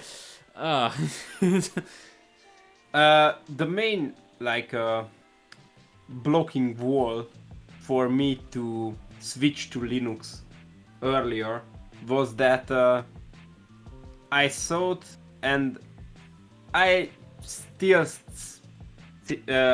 think that a lot of games require a lot of tweaking. You know, you have to like put in launch options, and you know, you have to tweak around with it to get it to work, and you have to suffer with you know, performance issues. But just like run it in a VM and it's done. Like, yeah, exactly. so when I could get down the Windows VM, I knew that I would stay on Arch because I really like it. Yeah. And I like the system grew on me. Like I feel like this is what I want to use. Like I don't really want to use Windows, you know, like I would let's segue to the next section, Steam Decks. So like, okay, let's this is connected, don't worry. Like, yeah, for Steam me Deck based on Arch, by the way. by the Arch, by the way. So like like when back in February, there was like a big patch coming out with like a system user dispatch, which was like about bringing anti-cheat softwares to Linux. Basically, Proton can run through easy anti-cheat and stuff like that, and BattleEye and whatever. Yeah. And I was really hyped for this. February came, the update came, there was the code in it. I was waiting for Valve to put a Proton patch on it, and I was like, okay, when is this update coming out? And like after like 3 months, I left a comment on every single video which was talking about this, that like, hey, this thing will not work. And like if there is like some news and there are some doubts about like software like this, usually commenters will go back and talk about it. This is like a Linux thing to do. And when a new thing came out, like I usually got a reply on my comment that like, oh, but here is the thing that will arrive, and you know, will open up your eye. And like I was like, oh yeah, okay, so let's wait for that, and like that didn't happen either. And then Steam Deck came out, and I was like, oh yeah, okay, so like this will run my favorite games, but it runs Linux, so it will not run like Apex and stuff like that. Like how am I supposed to? And like Valve was asked about this, and they were like, oh yeah, when the Steam Deck comes out, we plan to like patch Proton so that it works. And I was like, whoa, that's actually really fucking cool, but I have so low expectations after like I think about it. Like, do you really? Like I know that like anti-cheat softwares are needed, but I just cannot get my head to work around why couldn't they just port it to Linux, you know, like why? They easy anti-cheat work with the company works with like the biggest like AAA game services or like game studios. They have money. They could do this for Linux, but I know that like Linux is like not a very populated operating system that gamers use, but it would like I think that if easy anti-cheat would have been added to Linux or would have been ported to Linux, it would attract a lot of people to that platform, and they wouldn't stay on Windows. Definitely. Like for me, the deal breaker is actually easy anti-cheat, but like you could see that like there was a spike in Linux usage when like Proton was announced, and like, oh, every single game can run on Proton and it's so cool, and it did. Like every single game ran on Proton, and it was so good. And then like these shitty anti-cheats came out. I don't know who the fuck made them, and like easy anti-cheat and stuff, and Linux users were patching Vine left and fucking right to get this to work. And there was one guy, like I don't know, like some genius who made easy anti-cheat work with Vine, and you could just play Apex out of like just like, you know, like any other Proton ran game. Yeah, and, natively, almost natively, and it worked for 3 months, and they patched it out. Like, why? And like, I don't think that the problem with cheaters is that high that you have to patch Linux out of the game, you know, like it's... I mean, I understand, like, okay, Linux users are not... like, you can't check on Linux users or whether they have cheats or not. But, like, if I look at games that run... Oh, wow, that's... the. So like if I check into games that are currently using easy anti-cheat, like Apex for example, like Apex kicks me out of the game even though I don't have any fucking malicious software on my PC, and I see like Chinese and Japanese character names just like climbing onto like some like I don't know, flying and using like charge rifles in like ways that it cannot even be used. Like they are sending 2 shots in one packet, and like and like they are just dominating every single game. There are fucking cheaters in Predator, which requires like 100 hours of play just to get there, even though you're cheating. Like, how are you not banning these people? It's like so fucking shit. Like anti-cheat does everything, but it does nothing. Like it's just It catches like the retarded cheating group, like the people who use like external cheats or whatever. yeah. And I heard that like this was about LOL scripting, but I heard that like there are very like closed script communities that like will be paying almost like $10,000 a month for like a premium undetected script. That is true. That is actually true. There are like RuneScape fucking phishing scripts for $5,000. I'm not fucking kidding. Oh my fucking god! Like, it's just like it's so fucking hard to imagine that like a free-to-play game that like LOL will attract people that are willing to play $10,000 a month. You know, just to hit every single view, or like why?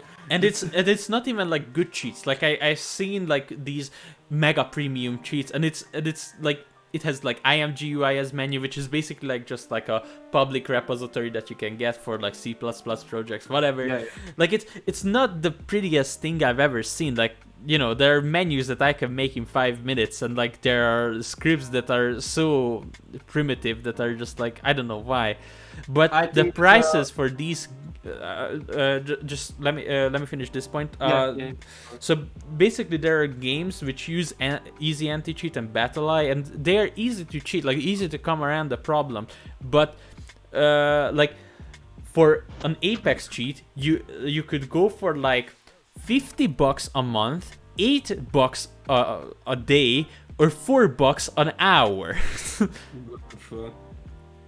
Like I must imagine that like LOL scripts reach the point where they have to tone down the accuracy and the speed, because they would get caught otherwise. I would say it's more about like I think one smart individual got like a really good like injecting process, because basically how you get caught is like not by memory reading or writing detection, but like how you inject the DLL into the software. So like one smart individual could find ways to get around Vanguard or whatever the fuck League's anti-cheat is called, and basically you can do everything with that framework that they built. Yeah. And what was surprising for me? Back when like Among Us was big. Yeah. Like people were paying for Among Us cheats. Like Interwebs, for example. There was Interwebs, which was a big CS:GO cheat. Like they sold Among Us cheats, and I was like, wow, okay. It's just so fucking retarded. Like, why would you cheat it? Like, it's not even competitive. Why would you cheat? Maybe there's like an ESL. Yeah. Among Us ESL team. You looking kinda sussy. And like Toast is the biggest boss, or like the grand jury, like. Yeah. This play was kind of sus, but Okay, 1 second. Be right back. Let's leave this off this. Well, I'll be right back. Just 1 second. Yeah. Hold on.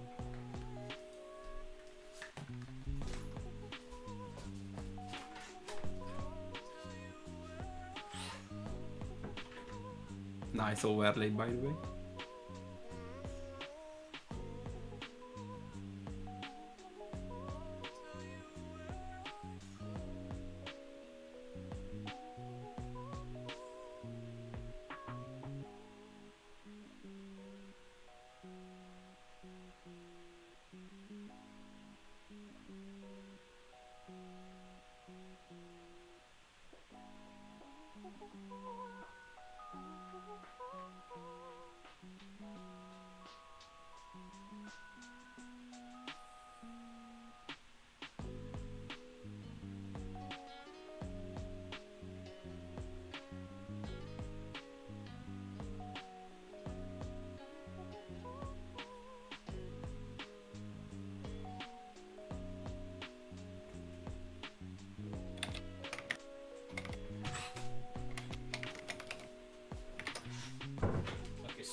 just needed to pee. Hello. So, any other like community where what I see is like with like Among Us, League of Legends, and whatever, where the cheating community is small. I see very primitive solutions to like big problems, and for me it's so weird coming from the like the CS:GO cheating community, where like there are literal like software developers who dedicate their time to make like put UI elements into CS:GO just to make a menu for their cheats. Yeah. And they are selling it $20 a month. Like it's so undersold. When you're looking at other games, it's like $8 per day or some shit. Yeah, it's definitely like it definitely makes you think that like people would buy cheats on almost every game. I mean, if you're looking at it from a point that like you're paying a developer to, Yeah, I understand Yeah. why you should pay for your cheat, it's But- inaccessible, you know. but like still like if I would buy a cheat, it would definitely be for a competitive game that I Mhm. can gain a competitive edge, you know. But like buy a cheat in Among Us, like what can you do there? Like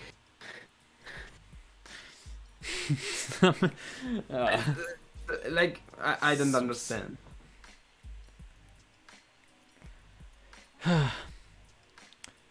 But back to the original topic, like if Steam Deck is gonna bring easy anti-cheat battle eye and whatever the fuck to Linux, Yeah. it's gonna be so great. Although I don't believe that like kernel level anti-cheats are gonna be included in this. Like it's so But, weird like- for me that like we need, like I know why, because like some kernel level anti-cheats are not just effective, but you know they could sell data to like Chinese companies, which is confirmed by the way. Like it's not something Yeah. like a tinfoil hat or something.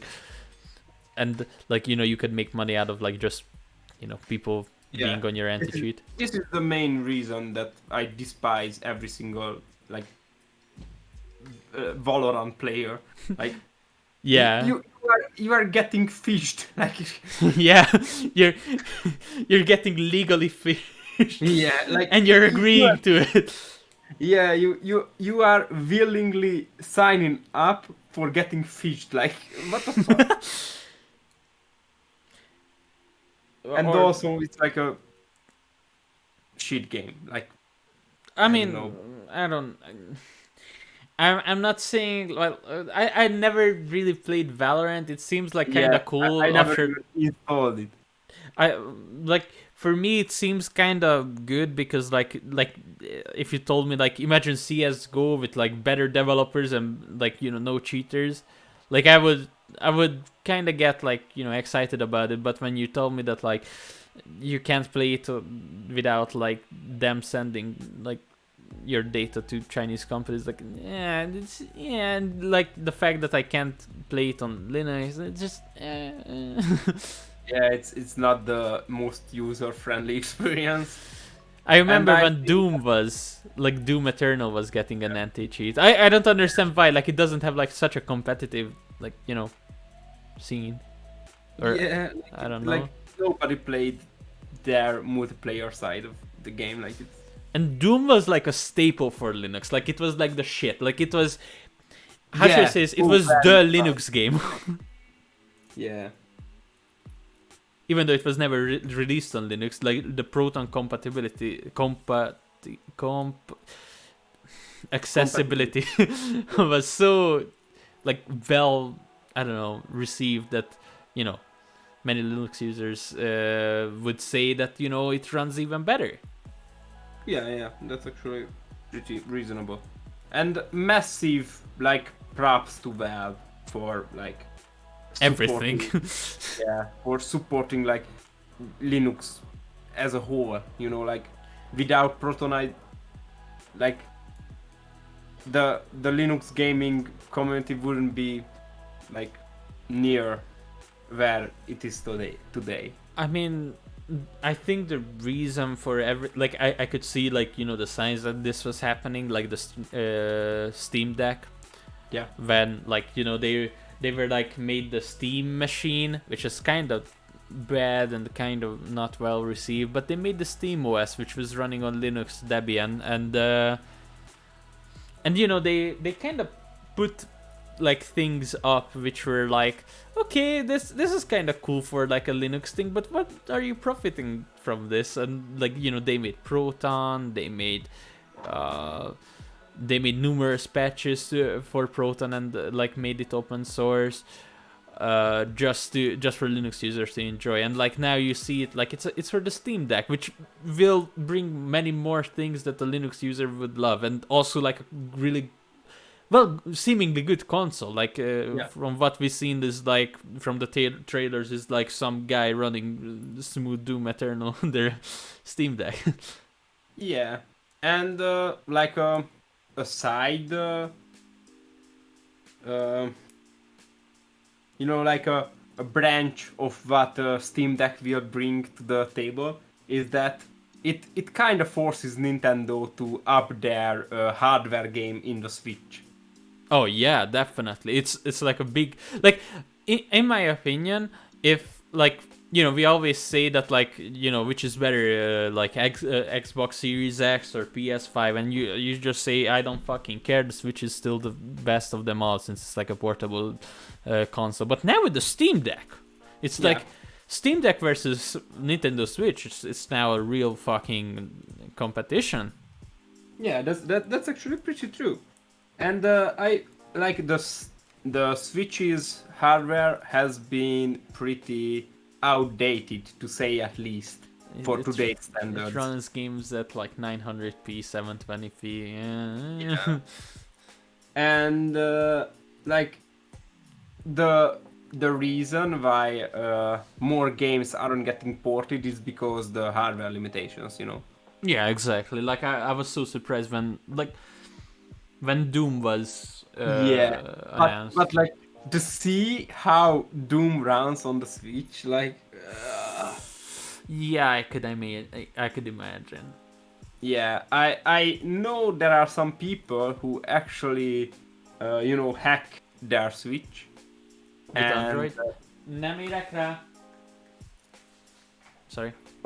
Or like not Android, but with like I don't know what the root software is for Switch, but anyways, they basically hack it and root it, and they can emulate Switch games on their PC, and it runs so much better. Like you can even get 4K graphics. Like it's just wow. Yeah, it's amazing, and I would try hacking my Switch, but I don't know. I just don't want to fuck it up, or like... Yeah, exactly. Like it just they might applied some patch and they would see it. Like no. And there is like a site where you can check because this vulnerability is not like a software one, but it's a hardware one. And sometime in production they basically switched this hardware out, which caused this vulnerability, and you can check on a site if your Switch has this vulnerability or not by its serial number, and mine says it's not determined, so it might, but it might not, so it's like a gamble. Yeah. And like you have to like either buy an RCM jig, which is like you have to put your Switch into like recovery mode, and the button is not physically on the Switch, but you have to like jam a metal object into the Joy-Con rail and short pins out. And if you short the wrong pin out, you just fry your Switch. So Yeah. it's not very. You can buy a jig that does this 100% of the time, but it's just like Wish or eBay or some kind of shit website that I'm not willing to order from. Oh, And I'm not jamming a fucking paperclip inside my Switch side, like, oh it's yeah. not worth that much. But whatever. One more topic. I don't. Do we want to do more than 2 hours? Probably will have to eat something because I'm basically starving at this point. Do you want to end the stream now? No, we can just go into like another topic if you want to talk about. I mean, it's. I don't think it's gonna be that interesting after like discussing like Stream Deck and like stuff like that. But Steam Deck.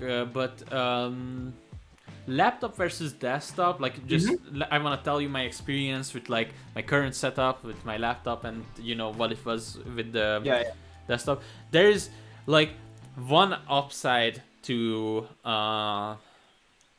this laptop in particular over that Ryzen desktop is that like the boot time.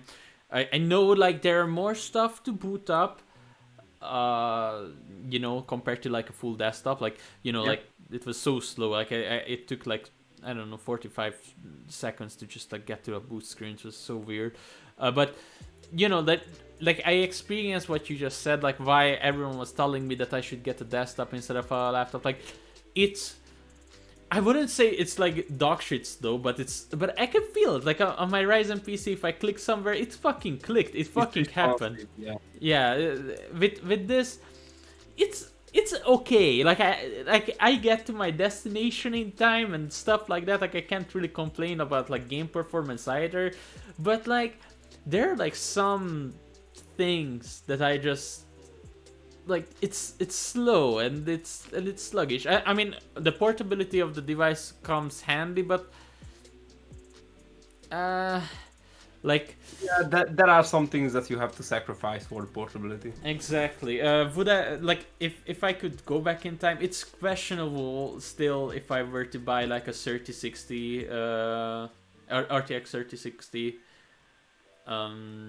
instead of the card that I lost. Yeah.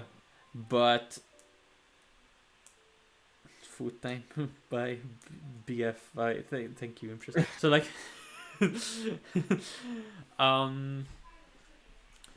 so and he eats a slice of bread. Yeah, she eats slice of bread with butter. Salami is questionable. It's too much protein, Like. Yeah, no, she got over the problem.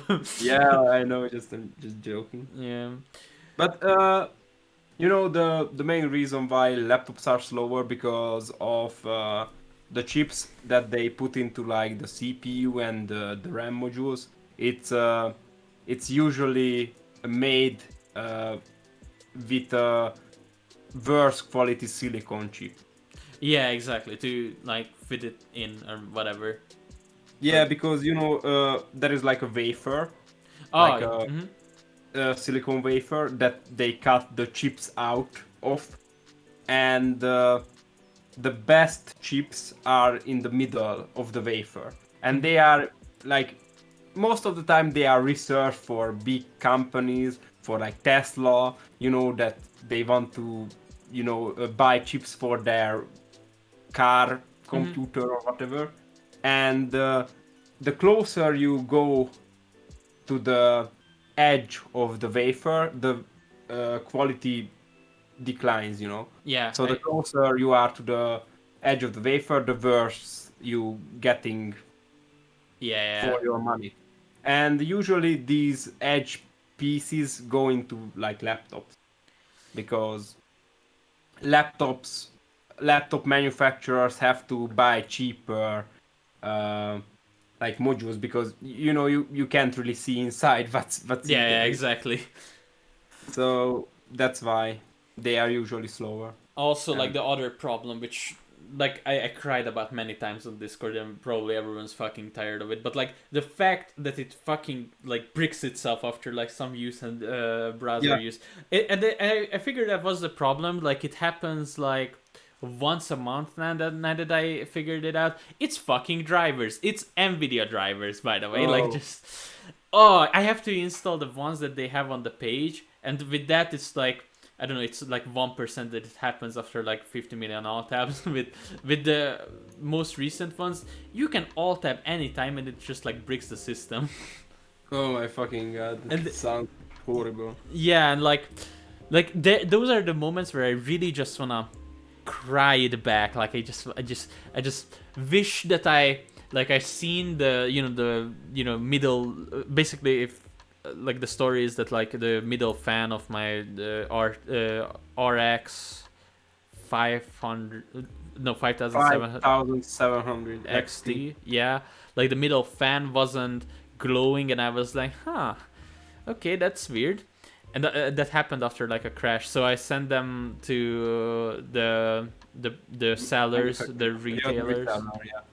Yeah, and like after like a month, since Ygg bought it, I sent it through Ygg, and they messaged him like after like a month, like, oh yeah, it's still in service, I guess, I don't know. And then 2 months later, like he asked like, is it there? Oh, it's unparable, it's fucked. I'm like, okay, so you guys will send it back. Like, I've written it like 50 million times on the letter I sent with the graphics card. No, they sent the money back to Ygg, and then even the money is like so fucking fucked. Like that has its own fucking story. But by tomorrow it will get fixed. Yeah. Okay. Finally.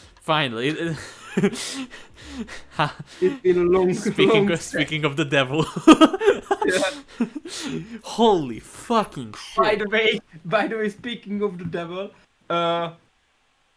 on Thursday my card got lost in an ATM. Are you freaking kidding? but I can like send a transaction. Okay. I lost my card. Fuck. And I can still pay with my phone, just. Even I'm so sorry for like saying this, and I know my mom has the best interest for all of us and stuff, but like she asked like multiple times about like, hey, like is Ygg sending the money? Is Ygg like sending the money? And like I always say like no, and like, do you have any news about this? But they're like, well, it's getting there. And like, are you sure Ygg is gonna send them? I'm like, yes, mom, I'm pretty sure. Like, even I'm getting like I'm pretty sure like Ygg, as you mentioned, like as you mentioned, you're getting kind of embarrassed over this, and I'm getting embarrassed, like answering every single time, like, where is the money? It's just getting there. We're getting and there. like going into the bank and like say, yeah, I want this money back. Please cancel this transaction that I had like twice.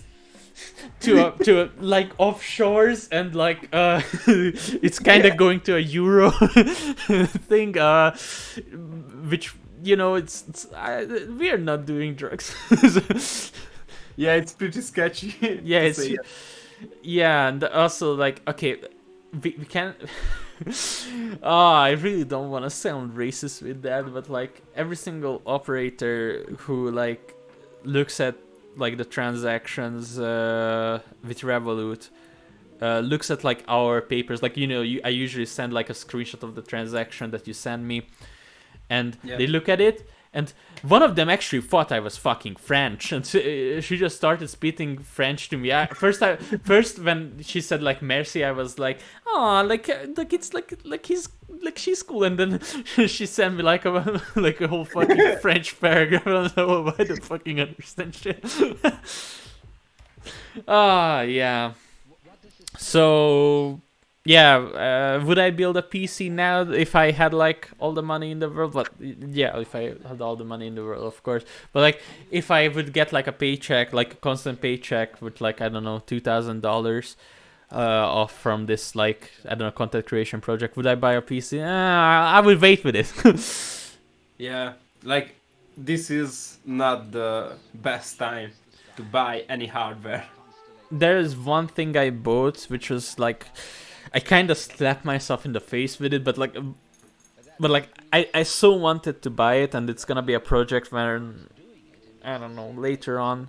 I bought a GMMK Pro, which is like a keyboard, like, I don't know how should I say it, a keyboard kit, and it's originally $300, but like some fucking Hungarian reseller is selling the brass version, which is like $400 to $500. It like at like, I don't know, $75, and I was like, holy shit, give me before they fucking realize it.